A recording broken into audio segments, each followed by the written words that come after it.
team would not wait forever on Aaron Rodgers to sign.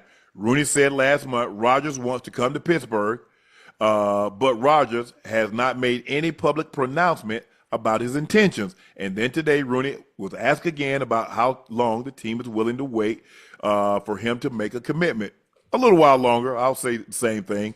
The Steelers start OTAs next week, and they run through June 5th. 3-day mandatory minicamp that ends offseason program wraps up June 10th. So to make a long story short, Art Rooney II is willing to wait however long it takes to get Aaron Rodgers. I mean, it's Aaron Rodgers. Obviously, I told you what the leverage is. The leverage is what you did in the past. What he was able to do in the past is why he can have a team organization like the winning Steelers, who had what, 5, 6 Super Bowl trophies, if I'm not mistaken? Yeah, 6. He has the leverage right now because of what he's accomplished in the past. Not what he did with the Jets. They're not looking at that. They're looking, hoping that we can get somewhat, just a splash of the Aaron Rodgers of old. Because what we have right now is not going to cut it. It's definitely not going to cut it. So we're willing to wait. And that's the leverage that quarterbacks have when they are great in the NFL, especially on the back end of their career. The Aaron Rodgers are old, but the Jets got an old Aaron Rodgers. Still Aaron Rodgers, but they're two different players. Yeah. But like you said, I mean, you're in that division. You got Burrow, and you got Lamar to deal with. And so in order for you to have a chance to win, you're going to have exemplary quarterback play. Got to. And they feel that he gives them the best opportunity. I heard what they said about Mason Rudolph and anybody else. No disrespect to them, no disrespect to Mason Rudolph. He's had his time. He's had his run in Pittsburgh. We know what that looks like. He's a quarterback. A journeyman. He's not if Mason Rudolph was what the Steelers and Mike Tomlin want us to believe, he would have never went to Tennessee. He'd have still been their quarterback, and they would not have been waiting for an Aaron Rodgers. Yeah. They would have not went and got Justin Fields and Russell Wilson last year. If Mason Rudolph was what they try to believe, we have confidence. Y'all had so much confidence in him, y'all let him go to Tennessee. That's all words. That's all hot air. They have to say those things. They got to say the right thing, especially when the individual is back in the building. You know you don't believe in him. You know you don't. You know he's not to get the job done. Second string quarterback, third string quarterback, if that. You need Aaron Rodgers, which is why you're waiting, because there's only so many quarterbacks out there you can go get. You're not going to get none of them now. No, it's a wrap. Yes. What you ain't have, you won't be getting. So you only got one choice. That's Aaron Rodgers. Ocho, Brock Purdy says he's 100% a top 10 quarterback in the NFL. I'm a top 10 quarterback. I'll leave it at that. Purdy is now the 7th highest paid quarterback in the NFL. Purdy says he took less money because he doesn't need every penny for himself and wants the team to win. Obviously, I want to get a deal what I deserve, also surround myself with guys around me, not just try to take every penny for myself. He signed a 5-year, $265 million with $181 million guaranteed. If you look at your screen, you'll see what he's going to make after taxes, $53 million. Ocho, let me know what you think about this. Saquon Barkley believes the 2024 Eagles are and should be remembered as a top 5 team of all time.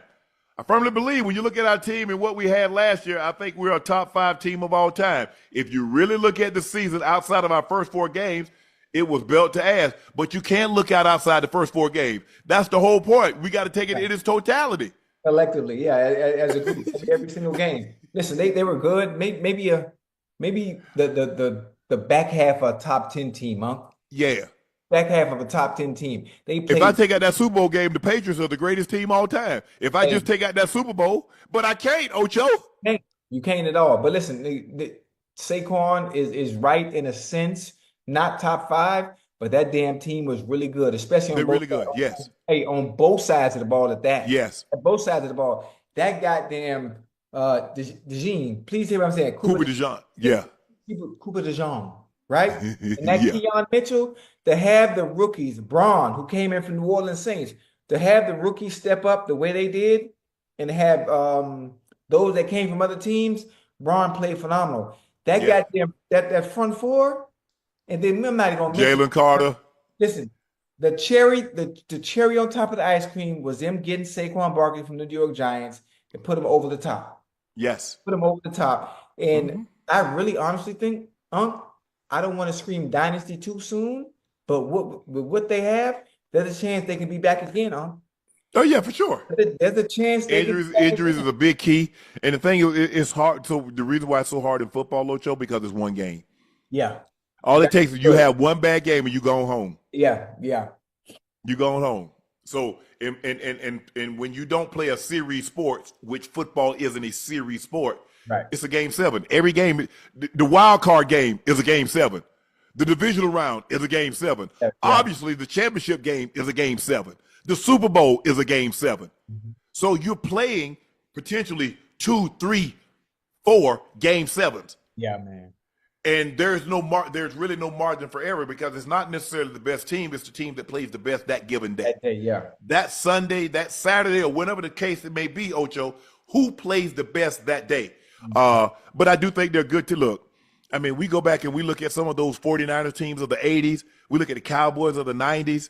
Our teams, the Broncos in 2000, in the 90s. The Patriots teams. Bro, the Steelers of the 70s. Yeah. Hell, the Packers of the 60s. That mean the 2000 Ravens. Yeah. It's so many teams. Yeah, that were very, very good and very worthy of being top 5, top 10. But for Saquon's sake, because they played so well on the back end on both sides of the ball, I will give them credit. But top 5 is a little. Yeah, I think that's a stretch. Hey, the way they played Saquon, you had an unbelievable season. The team had an unbelievable season. Congratulations.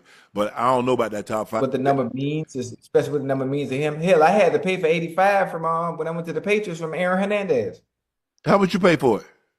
I think maybe 25 grand. You said that's the number. That's what you said. That's what I would have said. I would have said 100,000. Yeah, he showed love though. He showed love. Yeah, 100,000. Yeah, you can't be Ocho with 81, 82, 83, 84, 86, 88, 89. You can't be Ocho with that. Yeah. Chat, if you guys were a top 10 pick and you had a special number that you had pretty much worn through high school and college, what is the amount that you would spend to get that number? Because like most guys are superstitious, Ocho. Yeah, I mean, listen, he talked about his family wearing a number, him being born on the 2nd, wearing it through college, his family wore number 2. I mean, but 100,000 is that's the limit.